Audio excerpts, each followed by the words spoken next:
I have a feeling that's going to come back up. That's definitely an interesting conversation. Well, it was something that you threw out before yesterday, and I wanted to bring that back around because I did think that it was was somewhat interested. Yeah, we'll get to it. Well, how would you answer it? You didn't get to answer it. No, I don't want to answer it. Why not? Because I was happy watching you go toe-to-toe with those two who immediately, Kirk.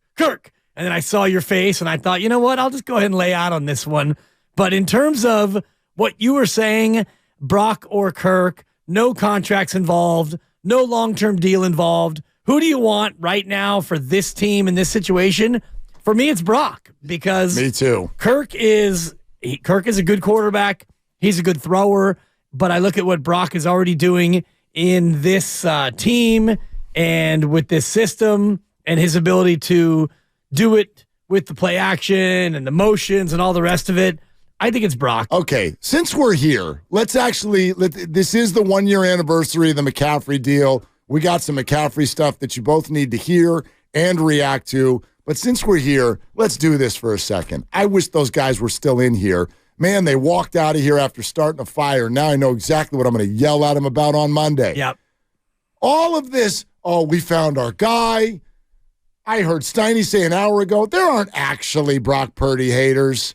That's just some tiny little lunatic fringe. We have got our guy. It is obvious that Brock is really, really good. Is he great? Is he worth $50 million? We'll see. But he's obviously really, really good. Okay, ... let's move on. And then something like this comes up, and all of you, at least all of you, like Steiny and Guru and anybody who's nodding their head with him, you all show your true colors.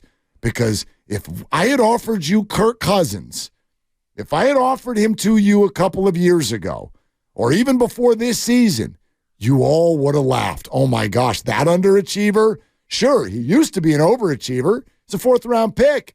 But a guy who's literally known for not showing up when the sun goes down, that's who you want. Kyle Shanahan has been made fun of for years because of the fascination with one Kirk Cousins. And so you're going to prop up Brock all day long, and then we put a question like that in front of you, and you're going to go run to Kirk. Of course it's Kirk. Well, then you don't actually like Brock Purdy. If you say you believe in him, then you certainly believe he's going to do better than some guy who's won one playoff game in his whole career. Yeah. I mean, that was a shocking tone that the two of those just took. I was surprised that it turned that way so quickly because when you threw it out yesterday and our yesterday show turned into a preseason Warrior extravaganza, and don't miss the Spurs tonight, 7 o'clock from Chase Center as we try to wrap up an undefeated preseason. But I was really surprised when I threw that out on behalf of you because it was your notion from yesterday, and I thought that it was kind of a 50-50 thing where you could make an argument for Kirk based on experience. Sure he's done more throwing the football. He's had some better receivers of late. He's had better years, but in terms of playoff success, he hasn't had as much as Brock in 1 year, and Brock knows the system, and Brock is able to decipher what the defense is doing, and all of the other accolades we give to Brock Purdy, they're all there, and yet those guys answered so quickly so as to think that the question was a stupid question. That's my point. I don't think that it's a crazy take. I really don't. So 888-957-9570. Forget all of the other stuff. Forget the money. And the age. Okay, fine. Forget the age, too. Yeah, because I like Steiny's way to put it like this year, right now. Brock or Kirk. Okay? 888-957-9570. I don't think there's a crazy answer there. I think there's a crazy tone. And you think their tone was a little crazy? That was nuts. Yeah, I you loved can't it. sit here for 5 weeks and talk about how good you think Brock is, and then the second that you're offered Kirk Cousins, you're like, oh, gosh, it's not even a contest. What? It's not even a contest? I think what you're saying makes a whole lot more sense. There's a conversation there. Yeah. I think that rational people could come down on both sides of this, but to flick it like it's not even a question, especially after the experience we've just had. You rode for 13 games without a loss.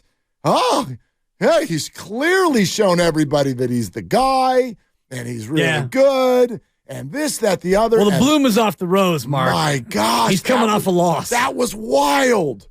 That was a wild tone they just took. Oh, I can't wait for Monday already. They're a bunch of phony Brock fans. Turncoats. Oh, you're phony. So if Brock beats Minnesota on Monday, then Tuesday's tone will be different. But if Minnesota beats Brock, and if Brock throws another interception, you're going to have a lot of humble pie to eat, Mark Willard, on Tuesday. If Kirk beats Brock, sure. Yeah, that'd be a bad day. It would be. It'd be a bad day. Sick day for Mark on Tuesday. The Warriors play that night. I think I'll be here. Good point. I think I'll be. That's a hell of a day. Yeah. Gosh. Post Niners and the Warriors opener. Oh my gosh. Yeah, win the big days. You could inject that day into my veins all day long. Sure. Anyway, 888-957-9570. One of the greatest acquisitions through trade in the history of this city happened a year ago today. In Christian McCaffrey. Oh, I thought you meant you. That was 2 years ago. Yeah, okay. Yeah. We thought we were setting it up for some Willard. Had that anniversary a couple of weeks ago. My fault. I might have missed that. Yeah, things have gone well. Anyway, I'm kidding. But anyway, like I'm mindful. You and I ran into each other on our walk to the station today. Yeah, that was cool. I won't tell anybody what you were doing. It was just might have been panhandling. It's incredible. But anyway, who could have seen that coming? Yeah, it's just a shocking turn of events. Big city. It is. Big city. A lot goes on in a big city. But it's a small world. It sure is. Anyway, but I got to find a new route to work. We were sitting there talking about McCaffrey and the acquisition that was a year ago today, and the compliment that so many of us have given Brock Purdy for so long, which was, he has won every game that he played in, most of it, and finished it. And I started thinking, if you take away that wackadoodle Eagles thing that happened in the playoffs, that's actually still true for Christian McCaffrey. Yes, he showed up and played a little portion of the Chiefs game last year. Niners got beat handily. And then there was the Eagles game. Outside of that, he didn't play or finish in the second half last week. So, hang on, let me do my math. That would be 0 losses. Sure. When Christian McCaffrey plays the majority of the game. Right. But we don't talk about it that way. We talk about it a lot with Brock. Well, and I don't like it when we talk about it a lot with Brock because you lost the Eagles game, and a big reason why you lost the Eagles game is because you got knocked out of the game. And you got knocked out of the game because their defensive line was better than your backup tight end on a play where the quarterback got hit and the quarterback got knocked out.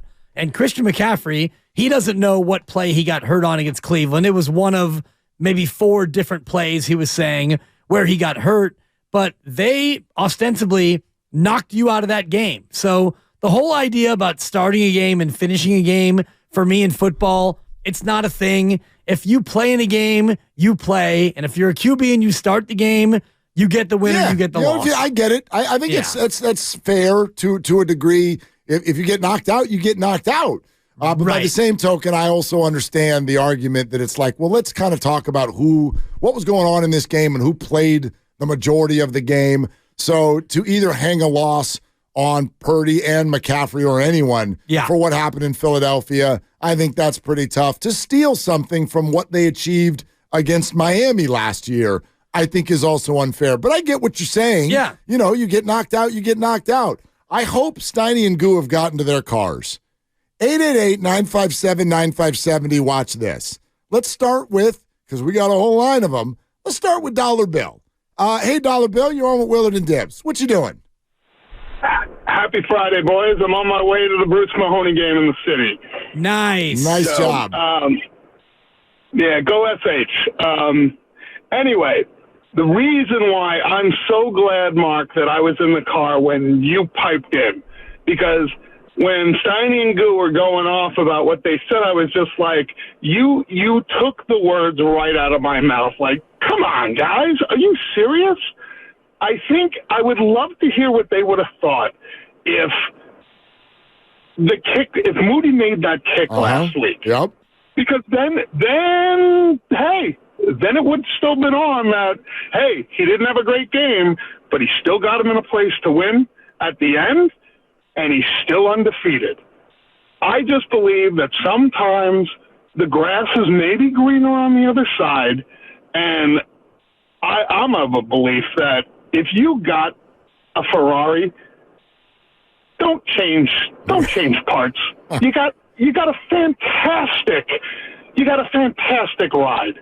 Why rip out the engine now? Hey, Dollar Bill, you use a car. I'll go even more personal than that. Thank you for the call. Dollar Bill. We all, at minimum, know someone who's done this in their life with important relationships. You know what? I think, I don't know. I think I'm done. I think, I'm out. Yeah. You know, I tell you what, Sylvia at the office kind of has my eye. Yeah. Okay, go ahead. Yeah. Go ahead. Blow your relationship up. And then a year later, you're like, oh, crap. What the hell did I let go?